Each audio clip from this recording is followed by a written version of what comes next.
बघा असा आहे, राहुल गांधीची नोटंकी आहे. आज काँग्रेसचं अस्तित्व कुठेतरी संपुष्टात आलेलं आहे.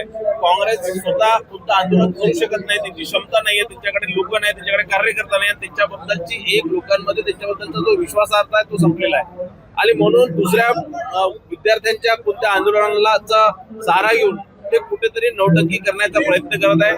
यांची जर ताकद असली असते त्यांनी स्वतः आंदोलन पुकारले असते, स्वतः या संदर्भात त्यांनी पुढाकार घेतला असता. ज्यावेळेस विरोधी पक्ष उद्भवत होतो, ज्यावेळेस विरोधी पक्ष संपुष्टात येतो, त्यावेळेस अशा प्रकारचे स्वयंस्फूर्तीने लोक काही ना काही विषयाने आंदोलन घेतात आणि कुठेतरी ही एक राहुल गांधी आणि त्यांच्या पक्षाचं मोठं फेल्युअर आहे. उद्धव ठाकरे यांनी सीजेपीला पाठिंबा दिलेला आहे, त्यांनी अरविंद केजरीवाल यांची भेट सुद्धा घेतली आहे, कसं बघता? उद्धव ठाकरे जी असणार, अरविंद केजरीवाल असणार, हे सगळे संपलेले आहेत आणि यांचं कुठेतरी राजकीय अस्तित्व संपलेलं आहे. आज ही 3 खासदारचे हे पक्ष आणि दुसऱ्या कोणत्या आंदोलनाचा सहारा घेऊन हे काहीतरी स्वतः कुठेतरी चर्चेत राहण्याचा यांचा एक केविलवाना प्रयत्न आहे. मला त्याची दया येते. त्याचा राजकीय फायदा होईल का काँग्रेसला उद्धव ठाकरेंना? या प्रकारच्या आंदोलनाचा कधीच अशा प्रकारचे कुणाला फायदा होत नाही.